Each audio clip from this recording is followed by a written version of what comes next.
Hello and welcome back to How to Homeschool in High School, the podcast focused on encouraging and equipping you to homeschool through high school, hosted by a high school teen. My name is Nadine Loffer, and on today's episode, we are joined by a homeschool graduate. His name is Nolan Curran, and he is a current student at Waynesburg University studying nursing. And Nolan has been a member of my homeschooling community since we moved up to Pennsylvania. That was about, how many years ago? 8 years? No, sorry, 6 years ago. And yes, he's been a part of our homeschooling community, graduated about 3 years ago, and graciously agreed to be on the podcast today. And the reason I really wanted to talk with him, well, there's a lot of reasons, but we cover so much in this podcast episode. And one of the things we do touch upon is participating in high school level sports through a public school, which I've never talked with anyone who's done that before. Nolan did for a few years, and he absolutely loved it. So I really wanted him to come and talk about it on the podcast for those of you who are looking into doing something like that in your homeschool. And then he also did some really cool stuff that I didn't know about, like ROTC. He managed a McDonald's when he was 16 years old, and just his whole process to getting into nursing school and figuring out what he wanted to do with his life and how that experience has been for him as a homeschooler and the obstacles he's faced and how he's overcome them, the fear of missing out. All of these things are in this episode for you guys today. So I think everyone can get something from it. I hope you guys enjoy listening. And without further ado, let's get right into it.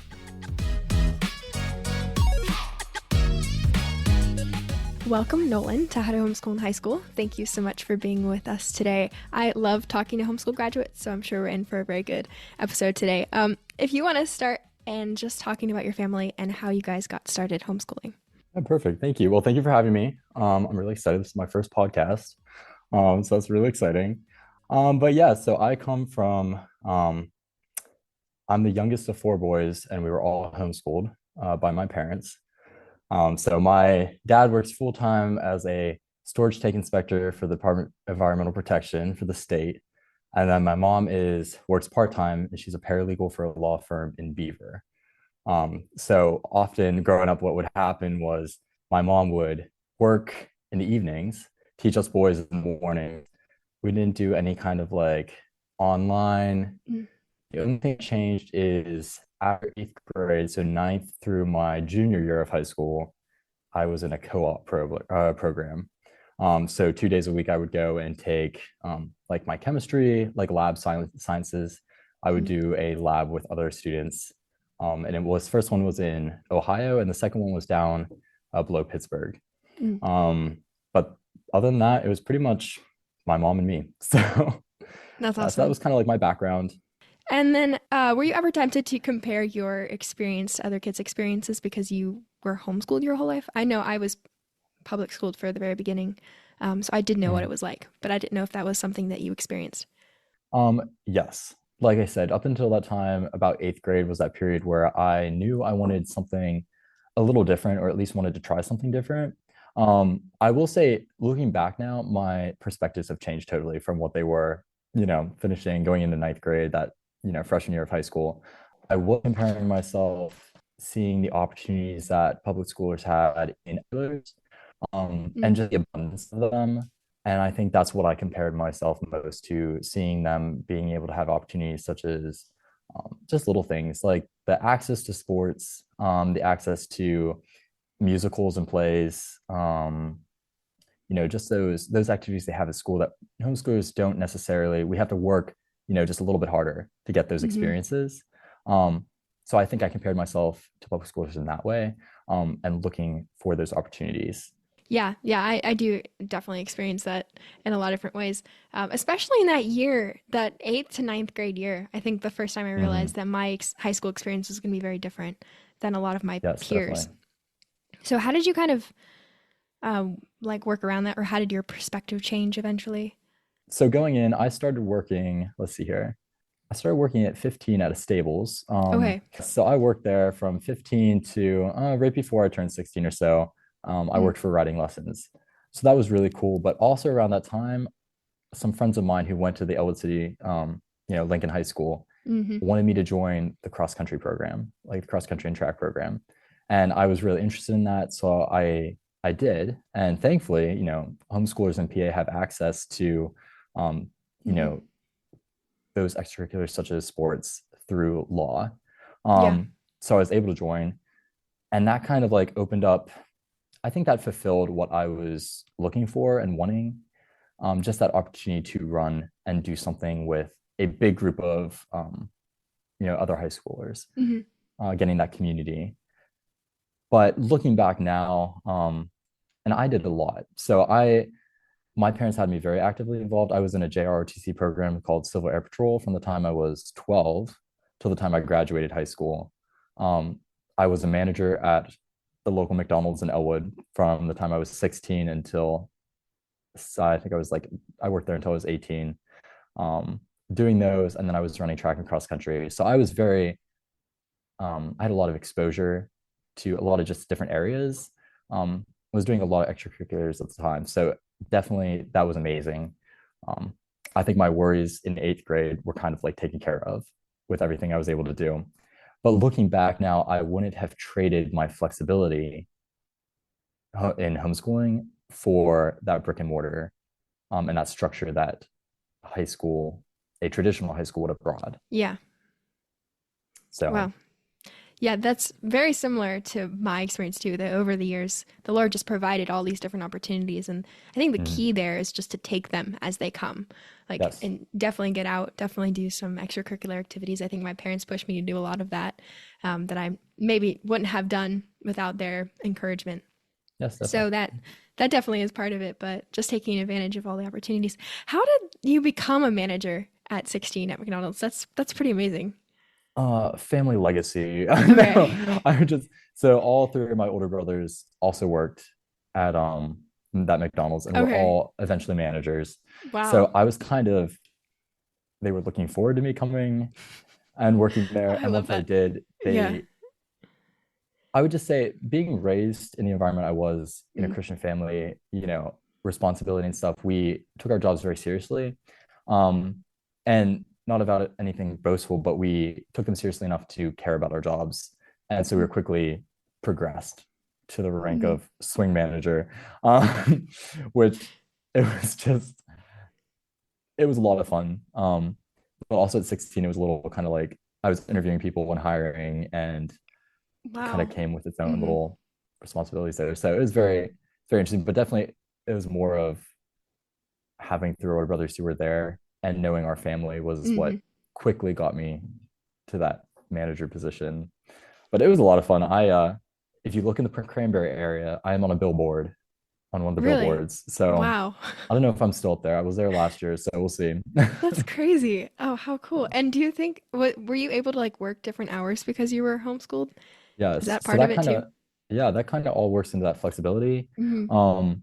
So my schedule throughout high school kind of looked of me going, did my schoolwork until 12, and I was usually done with school around 12. I would go after lunch I would ride my bike down to the track. So we live about 3 miles out of town. So I'd ride my bike into town, go to track practice or cross country practice. And then after that, I would work. And that was kind of like my life. So with Nice. the Yeah. other little things I was doing sporadically placed in there Mhm. as well. So I think McDonald's was very flexible with the hours they had Okay. there. And it was a great, first job. So I love stories like that from homeschooler families. They're just doing like these really cool things when, mm, they're still a teenager and there's so much more we can do that I think won't be think normally. mhm. Um, and so I also wanted to talk about, I know there's not every state allows us to participate in public sports. I know that's come up. I've gotten Mm. questions, but a lot of them do. So how was that experience? How did you get involved? Was it easy for you to kind of try out, or did you It have to was try out at all? it was very easy. Okay. I would say it definitely depends on what team you're looking at Hmm. or school district you're in, because of course a lot of teams you do have to try out. Thankfully, track and cross country, they need people Hmm. always Yeah, that's true. to run. So that's definitely a field where you can just walk on, and they're happy to have another body on the track. Mm-hmm. But I would say if you were looking at something like football or the baseball team or something, Hmm. along that nature, that might involve a little more tryouts. But I will say my experience at least in the Elwood City School District, of running for Lincoln was amazing. Mm. Um, for the most part, all my coaches were Christians as well. And there was never a distinction once I had joined between me and one of the public schoolers. Mm. We were just all teammates who were running for the same team. There wasn't any distinction between like, oh, well, you are homeschooled and you go to the school. Mm. There was Mm. just never any. And plus, I went to my junior year. It was either my sophomore or junior. I was the only one from the school district to go to states for cross country. Wow. And so I do remember my friends were joking with me because they said they announced my name in the school, Mm. but everyone was looking around like, who is this kid? Like, Yeah. we don't know who this is. But it was also easy. I knew some people on the team already, Okay. and that kind of like fit in. I'm a very outgoing person too, so it didn't take me long to make friends Mm. and kind of connect with everyone. But I would just say, as far as my experience been, and particularly like Elwood City School District, they were so welcoming. I never had a problem with anybody there. They always treated me just really kindly. I had all my coaches come to my graduation party Mm. and Mhm. everything, and they were Yeah. genuinely interested and involved in my life and my future too. So it was just great. Yeah. That's amazing. I'm so glad you had such a great experience with that. And this is the first time I've really been able to talk about that specifically because the way we Mhm. do sports is through a co-op, and that's also not very. I would say there's a lot of them, but there are not that many of them. There's more Yes. like public schools out Mhm. there, so that's a really good option for homeschoolers to look Yeah. into, seeing if their state allows them to do that. But how Yes. cool! So I also like to ask. So whenever we homeschool in high school, we experience a trade-off. We trade a lot of the normal experiences for something different. Mhm. So what made that trade-off worth it for you? Yeah, definitely. So I know my parents, our faith is so important to us that it's Mhm. the center of everything we do. So my parents' decision to homeschool was primarily a faith-based decision. Yeah. They wanted to make sure that I had a God-centered education in everything, not just my home life, but also the schoolwork I was doing. So that was the main decision, and that trade-off, the biggest one for my parents, but also just the quality of education. Hmm. Um, and I saw that especially once transitioning out of high school into college, just the level of education I received in high school was more on a collegiate level rather than a high Hmm. school level. Okay. I say if anyone wants to see that, you go to a college and take their intro like comp classes. Hmm. Go take an intro literature class, and you will see just how ahead homeschoolers are than where the public school system, you know, Hmm. has left off. But that was something I'm glad my parents traded off for. Hmm.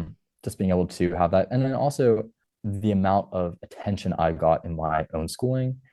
Hmm. In a public high school and classroom, what are your teacher to student ratios? You're gonna have one teacher for, you know, probably a class of, I mean, around us, I live in the country, so it might be a class of 15 or something, but in bigger schools, you could have a class of 20 or something like that along those lines. And you're not going to get the personalized education that you will being a homeschooler. So definitely that was the second part of that trade-off for my parents. Now for me, it was worth it to continue I first and foremost the flexibility. Looking back, I'm glad those two reasons that my parents had, those are also, I think, amazing. And that's what I desire to. Hmm. But I think going through that experience, it was the flexibility. I traveled. So my brothers are all in the military and they're quite a bit older than I am. So I was 15 and I took the train from Pittsburgh to Norfolk, Virginia by myself. I saved Wow. up my money and went down there. Just roamed around DC myself for a little bit over a layover. 17, I bought a ticket to go to Hawaii and I went and visited my one brother out there. And these are just things like during the school year because I had that flexibility. I also just had so much ability to, work. I wasn't working full time, but I was working 30, 35-hour weeks, Yeah. in high school while doing schoolwork, while running track and cross country.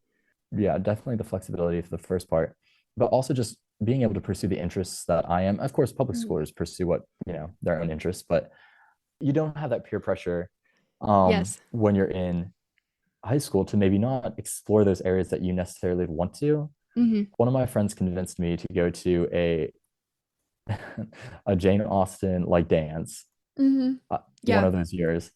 And I just remember beforehand, like, oh boy, this is gonna be something interesting. Mm-hmm. And I went and I had a great time. And I went again another year. And that was a really cool opportunity that first off, you want to get necessarily um in that public school system, but also I was telling some friends here at college, and just their looks would tell me that I would never have done it in high school if those I had gotten those looks in high school from, my classmates. So just being able to freely explore very different and maybe perhaps nerdy things without any kind of like, you know, disapproval or stigma from, fellow classmates, that it was tremendous for me. I think homeschooling truly lets you flourish into the person that, God intends you to be without too much input from those around you. Mm-hmm. My mom always says that. She says we're, Mhm. ex- we're we're able to be exactly who God made us to be at the moment that Yes. at the place we are. And I listened to a lot of homeschool podcasts. Mhm. I don't remember specifically which one this one was, but yeah, the normal kind of attitude towards learning in conventional schooling is normally like the nerdy kids aren't exactly the Mhm. favorite in the social group.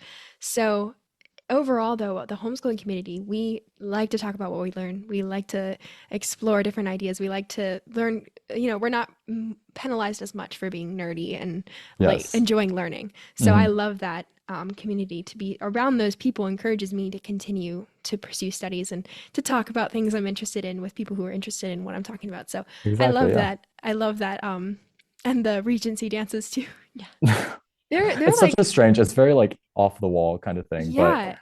No, but I've done a lot of online classes with a lot of homeschool students, and they all mention the Regency dances, and they're across the country. Like it's just a homeschool mhm. thing. I don't know when that started, Yeah. but it's just awesome that everyone.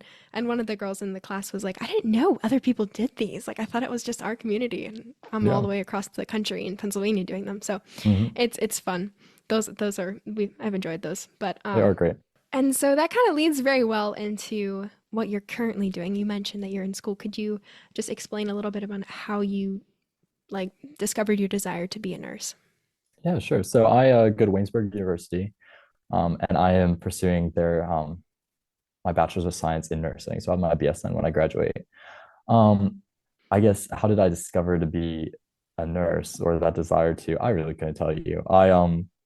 There's nobody in my immediate family who is a nurse. Okay. Um, my great grandmother was a nurse, Mm. and that's about as close as you get. So, Yeah. um, I really was confused as what I wanted to do. Going to college, and I think my senior year I was struggling. I thought I wanted to go for a long time. I wanted to go to the Naval Academy, Mm. um, and go into the military. So I was thinking of like, oh, I don't want to do anything science related. So I want to do like like political science, do something like that. And then I worked as a handyman throughout high school too for this couple up my road. Hmm. And she used to be the charge nurse for the Elwood City Hospital. Just a super, super cool lady. And her stories kind of like I don't know, gave me an interest Hmm. into healthcare, especially nursing. So I started looking it up, and like a true homeschooler, I researched. Yeah. I researched my heart out, Yep. and I just really found a desire. And what I believe now is, the God was calling me to, look into Mm. this and to consider a career in nursing. So thankfully I did. And at the time I had a 3-year ROTC scholarship for the Army Nursing Corps. So I went Wow. into Mm. so how it kind of happened that I came to Waynesburg was I was looking for a small Christian college to take my ROTC scholarship where I could have Hmm. it placed at. So Waynesburg is one of the few Christian colleges in Western Pennsylvania that would take an ROTC or has an ROTC program. So I got it placed there, came here, did my first semester of ROTC, decided that wasn't for me. I said I had done enough of that in high school. I really wanted to just do my own life for a moment. So gave up that scholarship, which was, you know, a big deal. Um, but I'm glad because I stayed for the people here at college, but that's kind of off track. That's more of my, college life. But as far as nursing, I got through my first year of prereqs which is, just my general education requirements, and got accepted in the nursing program my second year. And I just fell in love with it. It's really challenging in many ways, because nursing is just such a different field, from a lot of other majors, just entirely different learning system, and entirely different curve that you have to, overcome. Mm-hmm. I think I appreciate the caring, just the attitude of caring in everything we do, and just making an impact on people's lives has Mm-hmm. really just given me that desire. Like being able to, I think it's amazing when, Lord willing, you're able to take care of a patient and you see them go home Mm-hmm. after, you know, just being sick or being in a health crisis. There's something really rewarding, and to be a small impact on them. Maybe like you only worked one 12-hour shift with them, but you in some way impacted them, and helped them, Mm-hmm. get back on their feet. So that's really kind of, I've fallen in love with it as I've gone on, and I'm glad I started to pursue it. But definitely it was a random thing for me to do. No, that's great. It's very encouraging too, because sometimes I feel like we always have this idea, or I did at Mm. least, that I need to have it all figured out. I was even talking about this morning, like as a senior, I'm kind of dealing with all of that. I'm not entirely sure what I'm doing. And so just kind of trusting the Lord to take the next step Yeah. and just kind of going from there. It's very inspiring to hear stories like that. And I do think there's something beautiful, like you were talking about, the making impact and using what you're learning to benefit other people. Mm. Having Mm. that direct, visual kind of this is why Yes. I'm studying, this is why I do all this hard work to benefit people's lives. I think that's also sometimes that's something we miss in I guess in school in general, just because sometimes I feel like we get bogged down with like, why are we doing all this? Why are we learning all of this? And having careers like nursing to kind of showcase the way that our hard work in academics benefits the lives of other people. I love Mm. that too. So you mentioned ROTC. I have Yes. never talked to a homeschooler who did ROTC. So how did you, I know it's kind of backtracking a little bit, but how did you get started in that?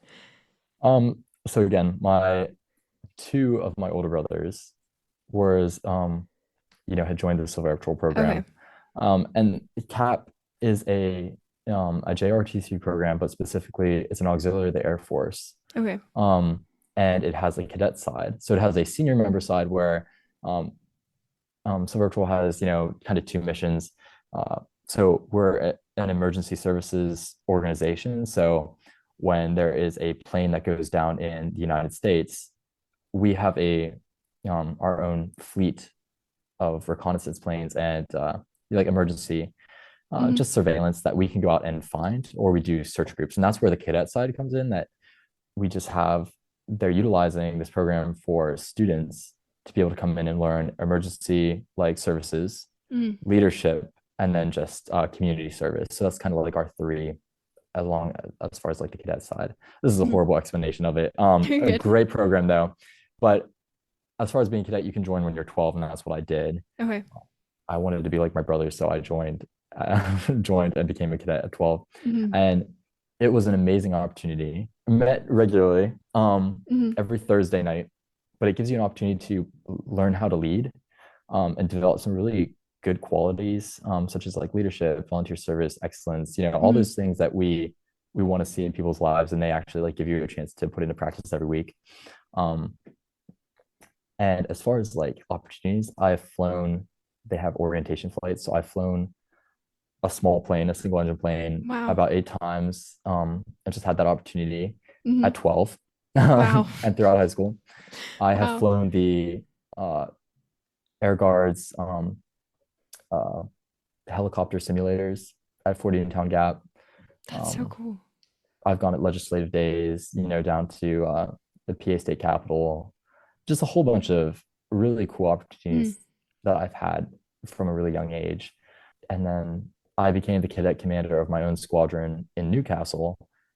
And that just, I don't know, I think those leadership qualities have helped me a lot, Mm. even into nursing and transitioning to high school, and also built a lot of character and maturity, throughout my life. Yeah. So that was great. But yeah, I don't know if have you ever heard of like the Sea Cadets? No.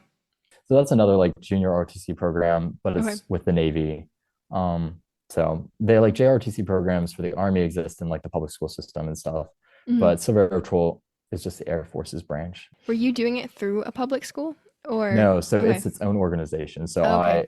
I joined the Silver Patrol program, which was really great. And I encourage like homeschoolers especially to do it because that exposes you Mhm. to first off, it just gives you another thing to do, Yeah, another yeah. way to get exposed to some different things. But also, if you're interested in the military, it's a Hmm. great program to kind of like see if that's what you want to do, or just gain those leadership qualities.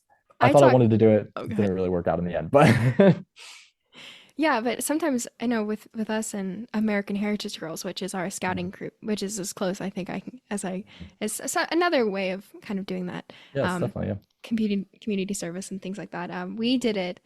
We're not scouters, like that's just not something our family has. I mean, we started kind of late too, Mhm. but we're there because the social environment is so amazing, and Yeah. the friends we have there are really amazing, and it does teach you leadership skills and Mhm. service to others.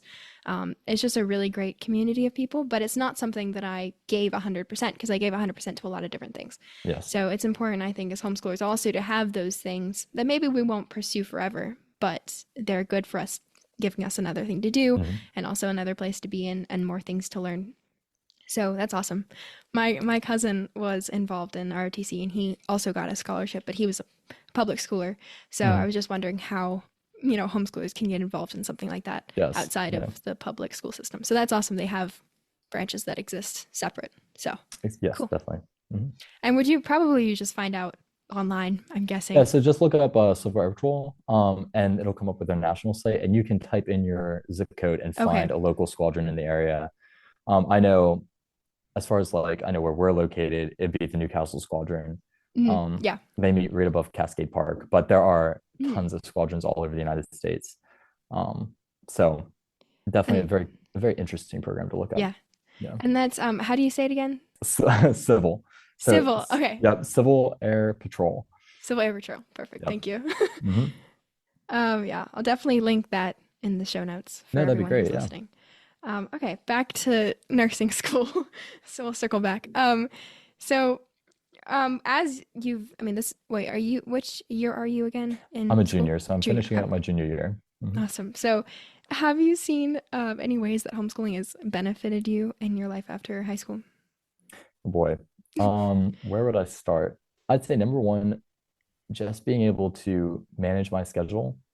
You Hmm. get into college and it's a lot of time management. And I think homeschooling, with everything I was involved in, gave me such a good basis and just like Hmm. foundation of being able to manage and schedule my own time. Also, I would say maturity. Homeschooling, I think this is partly like how your parents raise you and the values that you're given, Yeah. but a lot of it, I think homeschooling kind of gives you that own initiative to take like to take responsibility for what you're doing and what you're learning, and to truly care about. I like what you said before about like caring what we're learning about, and I think Hmm. homeschooling gave me that good emphasis of no, I'm here to learn about nursing, and I care about taking care of patients one day, so I'm going to Yeah. put 100% of my effort into this. Hmm. Yeah, the big one's time management for me, Yeah. honestly. Yeah, my little time in as a dual enrollment student, I've definitely noticed that Mhm. you're really on your own. Like you have to Yes. decide how you're going to spend your day and how you're going to get your Mhm. stuff done. And I realized that's how I've been doing school since I started homeschooling. So it wasn't Yes. even like I had Mhm. to learn the new skill, which I saw a lot of freshmen trying to do, and Mhm. it was definitely a hard thing. So I did not notice that was an amazing privilege of homeschooling, but Mhm. it No, definitely it is. is. And then on the flip side, is there anything that you've noticed has like not hurt you, but kind of hamper your academic experience in college? Let's see here. It's a good sign that's a hard question to It answer. is a hard question. No, as far as like in college, no, or in high Okay. school either. I think being in the co-op in high school helped very much with like that deadline and that Mm, getting. I mean, when it's your parents, it's easy to be like, oh, well, you have this deadline, but then being like, oh, well, I don't know. I'm not gonna. yeah, Your yeah. parents want you to succeed, so they're going to allow you those chances to get your work done. Whereas in like a more brick and mortar institution, it's going to be a little more like this is a hard deadline, or else you're not going to pass. So I definitely think that having that co-op experience was helpful. I would say the only way it's hindered me in college is having higher expectations from my classmates, which often Mm, I sometimes have to just remember that we all haven't had the same experiences. and to not be prideful in my own experiences. Mhm. Um, so definitely, I honestly couldn't tell you a way that I think my high school experiences have hampered me in any way.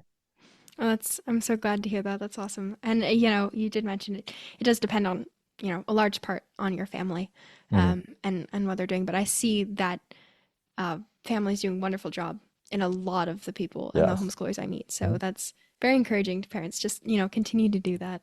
And what you instill, like your love of learning and your ability to manage time. These things that we're learning, we don't even really realize it will end up Yes. benefiting us in Mhm. the long run. So, yeah, and deadlines are something that I definitely have helped from outside accountability has been helpful. Mhm. Co-ops or dual enrollment classes, online classes, all those have the harder deadlines than parent set deadlines sometimes. Mhm. Yeah, so I'm glad it was a hard question to answer. Yes. But yeah, Oh. being I just remembered what I was going to say. Um, the being confident or prideful in my experience, sometimes Mm. I have a tendency to do that. Um, Again, dual enrollment experience has been my probably the single most experience I've had with other more public school Mm. kids.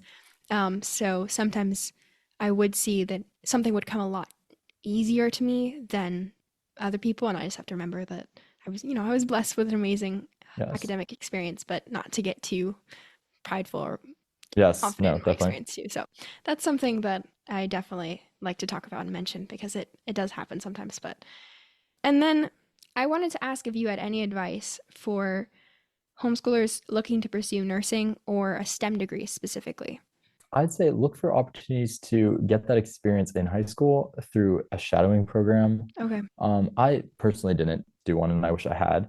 Mm. But yeah, look for an opportunity. If you know a nurse, ask them if you can shadow them for a day. Or uh, lots of hospitals, or I mean, any really, you can do it for any major that you want to do or any kind of Hmm. job that you might think about pursuing. Just ask someone who works there, hey, can I come in and watch you work for a day? Or just I think research is really important. So Yeah. do your research, really look into it. Um, but as far as homeschoolers, it's kind of like it's so individual about like what you're pursuing specifically. But Hmm. um, I say definitely the shadowing programs for nursing would be a great one. Maybe looking into getting an aide position.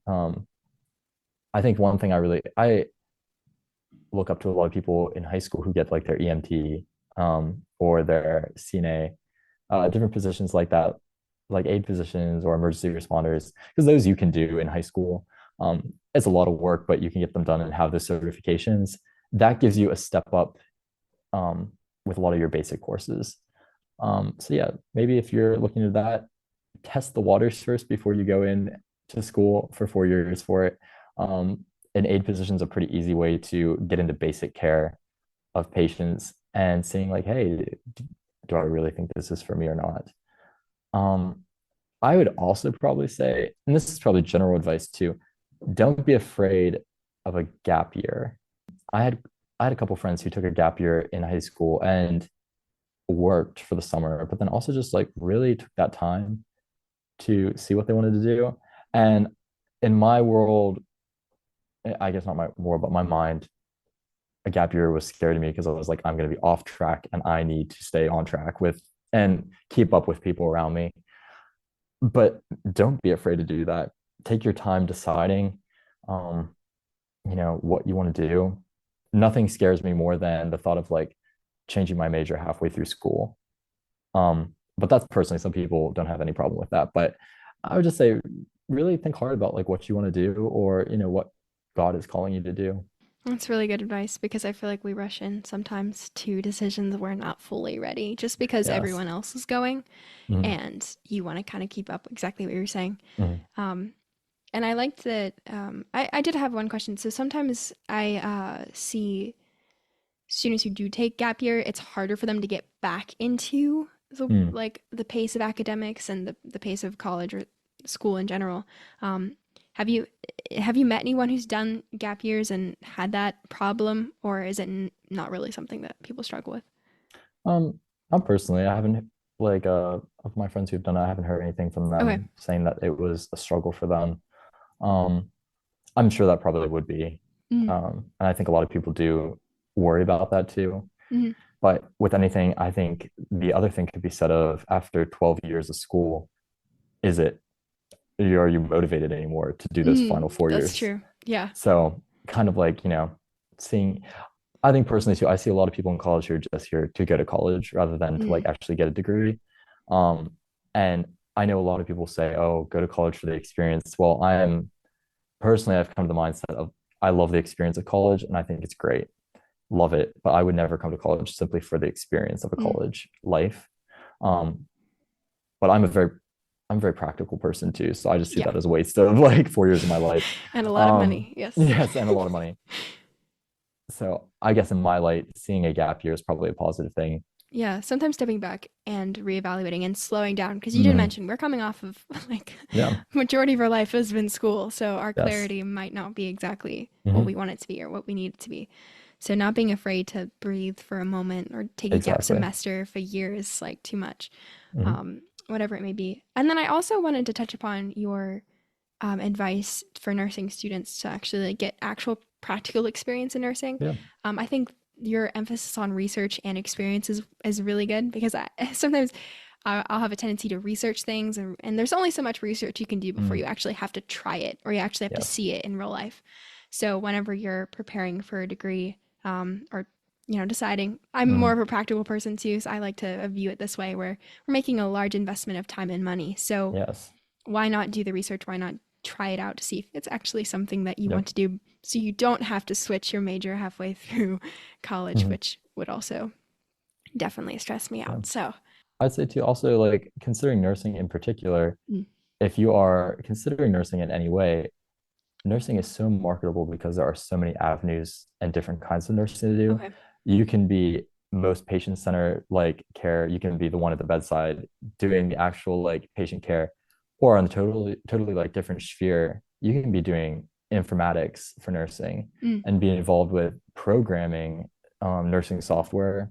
So one yeah. of the in the nursing world, one of the big software computer systems we use is Epic. It was designed by a nurse for nurses. Wow. Great system, but you can be involved with keeping that up to date and working in just that system. You can be administrator. There's so many areas to do. So I think when you're looking at a major, look at what happens if I don't particularly like what I'm doing. Can I market myself in different ways too? Mm, And nursing is definitely one of those ones. You learn the basics of bedside nursing, but you don't have to do that in mm. nursing. You can go in so many different routes and use your degree. So I guess that's general advice slash nursing advice too. Yeah. Yeah. That's awesome. How flexible is your degree to kind of shift around in Mhm. case you don't have the avenue that you're going down, you think you want to go down doesn't end up being the Yes. one for you. I Hmm. love that idea. I think the major I'm thinking of pursuing is physics, and physics is another Yeah. one of those where you really can pretty much go into any other science you want to with a physics degree, which is something Hmm. that I appreciate because if I find out I love chemistry halfway through, I can definitely do chemistry with a physics degree. So Yeah.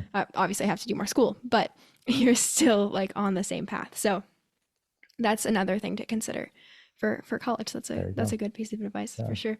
I Um, respect you so much for wanting to do physics. I could never. That's it's like, oh, well, I couldn't be a nurse. So that's too much math involved in Yeah, that. Like, there's no way. everyone's built differently, but my aunt is in nursing school right now and she's telling me some of these stories. I'm like, yeah, no, I would not handle that very well. Like Oh, they're it's so just much fun. there's a disposition and a like a calm in the storm kind of. I feel like you need a Mm, mentality you need to have that. yes. I don't know if I could pull that off. So everyone's built different, which is so wonderful too. So before we run out of time, I don't want to keep you too long. I was just wondering if you had any overall general advice for homeschoolers. My general advice for homeschoolers would be don't get discouraged by what the world or what others are going to, you know, how they think of you. Mm-hmm. I was saying like I loved my time being a homeschooler and I loved the way I was educated. And I want to homeschool my own children. I want that to be a part of my life forever because Mm-hmm. I truly believe in it. Um, but there is this, there is a stigma of homeschoolers. And you're going to get so many comments even in college, you're going to get comments from teachers, you're going to get comments from fellow classmates or just people in general about, oh, you're homeschooled, and then you will get Mhm. joke after joke made about you, um, which happens a lot. Mm. And I think it's kind of like rolling with those punches, um, and just, not getting prideful in a way, because sometimes that can shoot you to get prideful. But it is hard. Um, Mhm. it's all about values too. It's like, what Yeah. did you value? But also realizing a lot of people look at me, and I will say I'm very outgoing. So I like to make friends very easily. And I did a lot. I was exposed to a lot of things. And that's how homeschooling should be. Like, people have such an idea that homeschooling is you're locked in your house and your parents don't let you go out ever, and you have no exposure to anybody. Um, and that's what their view is. And they think we're just socially impaired and we can't, communicate with people. I know I was one of the first days I joined track, a girl asked me, and she's like, "You're having no trouble like talking to me and stuff. Like, I thought homeschoolers just couldn't talk to people." And I was like, "Well, okay, thanks a lot." But just don't get discouraged by that. But also realize that if you're not adept, and I would speak specifically for Christians too, if you're not adept in the ways of the world or knowledgeable about things, then you've succeeded. And God has blessed you in so many ways, because I think people like to look at us and say, "Oh, well, you're sheltered." Well, there was a reason, because apparently the stuff that we've been sheltered from, honestly, had no bearing on my life whatsoever. And I didn't need to know that stuff. Um, and I think there can be an aspect of homeschoolers going to college and stuff and feeling like they're behind, or they're just, ignorant of a lot of things.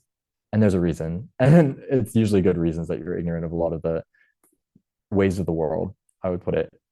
Um, and don't feel like you are inferior, or don't feel like you need to learn about those things, because you don't. Um, like we said at the very beginning, homeschooling allows you to flourish and develop into the person that God wants you to be. Um, and I think part of the beauty of that is you're not as affected by the world. All the things I did, I was exposed to plenty of the world, and knowing, what that, what the public school system was like, what the world in general is like. But I wasn't surrounded by that 24/7. And that allowed me to truly develop and grow into what I hope to be the godly man I am today, Mhm. without those outside factors. So, don't feel like you're behind in in knowing what's socially going on, because, or Yeah. culturally, it's not important. That's definitely something that I tend more to struggle with too. I haven't really been too much exposed to people. I get every once in a while the comment like, "You should be in school." Like, aren't you in school? When I'm out and doing Yeah. stuff at 12 that normally kids are in school. Mhm. I've gotten those comments, and but I did this program at the Pittsburgh Zoo in middle school, and they were always talking about video games. They were always talking about these things, a lot of stuff I never heard of before, Mm. and I was just definitely different and in Yes. their mind weird. But I didn't care about what they were Mhm. talking about. Like that to me, and I know everyone has a different view, um, Mhm. but to me that was not something that I needed to be knowledgeable about to be I don't know. Yeah, it's just an interest. It's just different. It's kind of you're just definitely a different person as a homeschooler. And I think Mhm. being confident in our experience is the only way we really can Yes. showcase the beauty that homeschooling has. Mhm. And I see too many teens too afraid to talk about being a homeschooler, or kind of feeling like they are behind in a Yeah. lot of ways. But there is something so, if we want the change in homeschooling, to, like the people's cultural view of homeschooling to change, we must be confident in our experience, because our experience is beautiful and wonderful, Mhm. and we're learning a lot and we're growing a lot. We have a lot of maturity, and um, it's definitely working. Like there's successful Yes. students Mhm. coming from homeschooling. So are just the key of being confident. It's not something that comes always easy, but having this strong view of what homeschooling is and why we homeschool often helps me be more confident. Just doing this Exactly. podcast and talking about homeschooling all the time with people who love homeschooling has made me more confident. So is that That is very good advice for homeschool teens specifically, and I think we need to hear more. So yeah, thank you so much for everything. Is there No anything else problem. you want to add before we end? No, I think that's pretty much it. No, thank you so much for having me. This has been great. Yeah, thank you so much for everything and for sharing everything. And I wish you the best of luck for your senior year Thank you. next year. Yes, looking forward to it.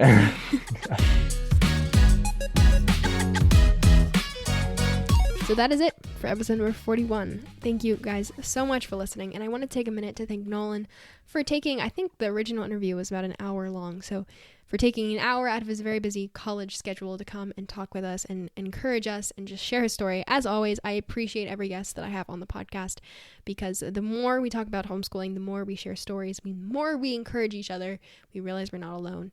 And hopefully you guys continue to homeschool, and that we stop believing some of these lies and overcome the stereotypes together. So that's always the goal of the podcast. And you know what? There was something that struck me listening back to the interview. You know, everything, hindsight is 2020. And the very, very end of the conversation, when we started talking about how Nolan addresses the haters that he experiences and how he deals with sometimes feeling like he was behind. And I brought up that story of my experience in that science group. So it brings up the verse that I've been thinking about, which is to be in the world, but not of the world. And I think that ties in very well to what we were talking about with Nolan earlier in the episode. We're called by the word to be different. So it's okay whenever we encounter these situations where we don't know exactly what's going on, or we don't understand what this is, or we've never heard of that, or we've never played that video game. Like, it doesn't really matter first. And you're not behind. You're not behind. You just might be outside of it, and that's not a bad thing either, because not everything that's going on in our world right now is good. So, you know, we're supposed to be in it. We're just not supposed to be of it. So when you don't fit into all these things, don't feel like you're behind. Feel like you're exactly where God has designed and destined for you to be. So we should walk in that more confidently than we do. And I think that's important for us to talk about. But thank you guys for listening to this episode. As always, if you have any questions, comments, concerns, my email is linked below. And if I would love to answer your questions on the podcast, if you have any, share your stories, whatever it may be, just email me below. Continue to make this podcast as helpful as possible for you guys. So, again, I hope you guys have a wonderful rest of your week and continue to be fearlessly different.